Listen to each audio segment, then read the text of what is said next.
As a Christian, I'm definitely not very new to bad arguments for God or even against God, but today I'm specifically speaking about the arguments that are bad that are for God, talking about the arguments that simply do not prove his existence. So let's go.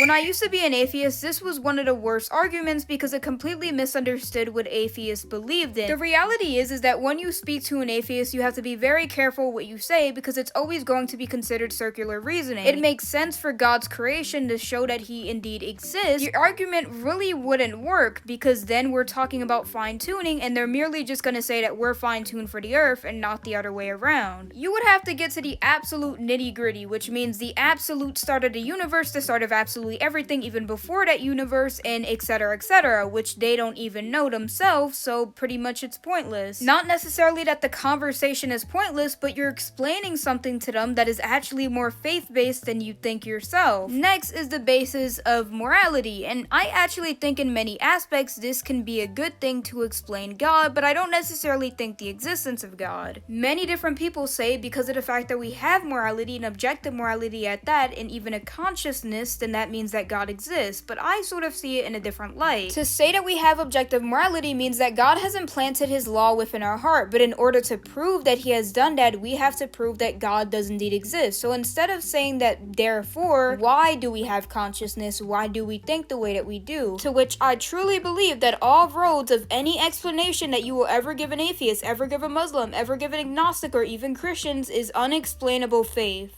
To which brings me to my very last piece of evidence, which I truthfully believe to be probably one of the worst explanations for the existence of God. Scooby Pascal's wager! Because of the fact that there's a possibility that God might exist, and because of the fact that there's a possibility that hell might exist, and that automatically means that you should believe in God. This creates lukewarmness in its fullest degree. We do not believe in God because there's a possibility that you might be punished for not believing in God. We do not believe in God because there's a possibility that you might be separated for not believing in God. We believe in God because God exists. We worship him because we want to show our love for him, and because we want to grow in love if we do not yet have that love. I cannot stress this enough. Please stop using this. Goodbye.